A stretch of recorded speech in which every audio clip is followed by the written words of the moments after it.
You need to see these CS2 skins. Gold gems have actually become sorta the most insane knives for starters. Yates CSGO who collects them showed off a few here. The pattern 231 Karambit, of course with Jaguar gloves to match. It recently sold for almost 3 grand, but still a sick knife. The butterfly number 75, another knife that you aren't going to find anything else like. The M9 739. Keep in mind he also took these screenshots with the best possible lighting, and of course the gut 837. But what I will say is when I opened CS2 yesterday and inspected all of my skins, I actually looked at them in game. They just look so much better than I thought they would, and even then you could see in the actual inspect animation on the main screen, especially fade skins, because they're one of the few that didn't get wrecked in the recent update. I'm just going to take this time to show off some of my skins that I actually own in game, since I don't think there's a server where I can inspect every skin just normally. I've already made a video on some of the cheaper stuff you can buy in CS2 off this update, and really,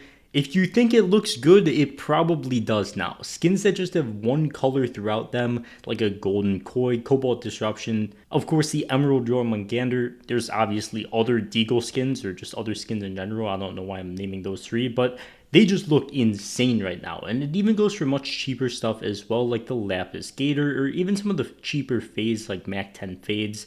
UMP fade is not cheap, but it's still the same sort of thing. Either way, you could so easily build a nice budget inventory in CS2, even with guns that don't necessarily have good cheap skins like the AK, for example. The only decent one I'd say is really the Slate at like $5. You could so easily just apply 1,000 different sticker combinations on this thing and they look so good.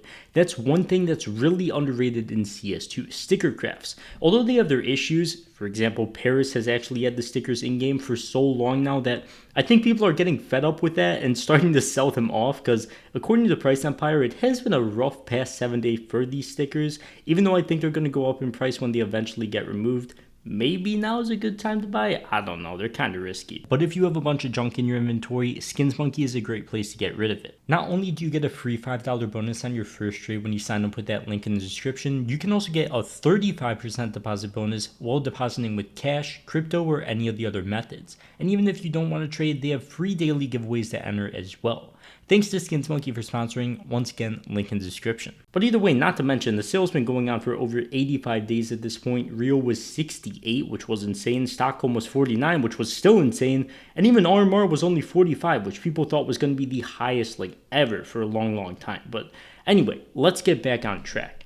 Regarding skins that I think are the good ones that got wrecked in the recent update, like Marble Fades, they should in theory be fixed very soon. Valve did say that we would get a beta before summer ends, and it looks like they've been going into overtime recently with all of these updates. We got new ones on the 13th, 14th, and 15th of last week. They're pretty much never releasing updates on the weekends, so we should definitely be getting a new one soon, and I wouldn't be surprised if we saw some crazy price action in the skins that get fixed, and just all of those go up, like Marble Fades, stuff like that, because for the most part, it's just weird lighting. Damascus steel knives for the moment just don't shine at all. Marble Fades look incredibly dull and they blend really weirdly, and that's kind of just the beginning. There's so many smaller things, even with just sticker placement, that got ever so slightly adjusted and just completely ruined certain $1,000 crafts, and we've got no clue if that's intended or if it's going to be fixed. So if you're buying skins right now, you need to be incredibly careful. Just realize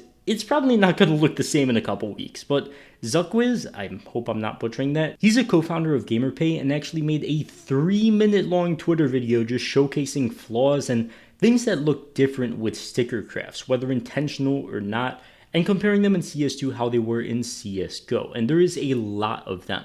People actually say a lot of crafts look worse in CS2, and I'd say so for a lot of the higher end ones and just stuff that requires good placement, but really cheap stickers, especially some of the gold ones that are cheap and got huge upgrades, look great. There's just so many different gold, even player stickers or just really old tournament stickers that look great in CS2, and even the hollows that you could find in sticker capsules that are still in game, like the Boost Hollow, they look good too. If you're looking for a cheap craft, it looks great, and the placement on those shouldn't really affect it too much, so you don't really have to worry about it if you're going for a cheap inventory. If you are interested in buying, once again, be very careful. But if you want a cheap knife like a Damascus steel, for example, I wouldn't be holding off with stuff like that because they're probably going to get upgraded and a lot more people are going to be buying. I assume either way they're going to get upgraded, but me personally, I'd much rather buy the stuff that still needs work and gamble on that rather than buying something like a Phase 2 Doppler that just jumped $500 in price, clearly at a bit of a top, and we don't know if they're going to look anything like that at the end of the day. Of course, either option is still risky. I just wouldn't be buying after hype spikes happen. Remember that after the 7-day trade hold, somebody buys a skin 7-day trade hold, they could very easily sell that for a quick profit. So that's why you don't really want to see stuff spike extremely quickly, because there's going to be a lot of selling pressure after those 7 days. Because I mean, if those people are making $500 in a week, that's such free money. They could so easily just sell. And that's something very similar to what happened at the first CS2 hype spike. Things went up so fast and then they came down pretty slowly as well, as more people wanted to sell, take a profit. But now they're looking back up, as I mean, more people have access to CS2, 100 other reasons as well. But especially when it comes to Dopplers, I would just not touch those right now at all. You cannot tell me that these changes are intentional.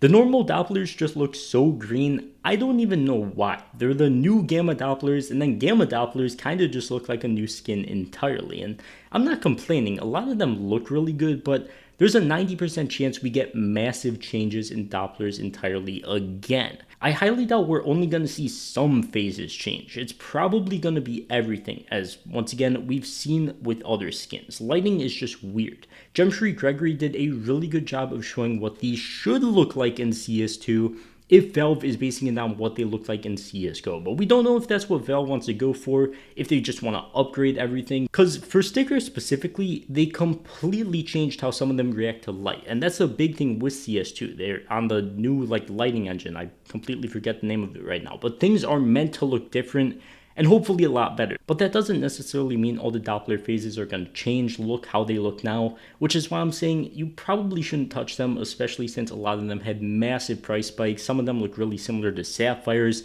It's just a whole mess right now, and it's incredibly risky. Even though I don't think they're going to crash to lower prices than they were at before the, I guess, recent update hype, especially with the Phase 2s, it's still risky. But Gemshree also notes that there's just overall issues with lighting and the way the alpha channel is being processed in CS2. And the alpha channel is just a thing that controls the transparency or opacity of color. So there's a lot that needs to be fixed. Main advice of this video is don't buy into the hype, get into it before it happens if anything, or just hold what you got in my opinion. That's what I'm doing. It's risk-free, I don't gotta stress anything. But thanks to SkinsMonkey once again for sponsoring this video. Be sure to check them out and get that free $5 bonus with that link in the description.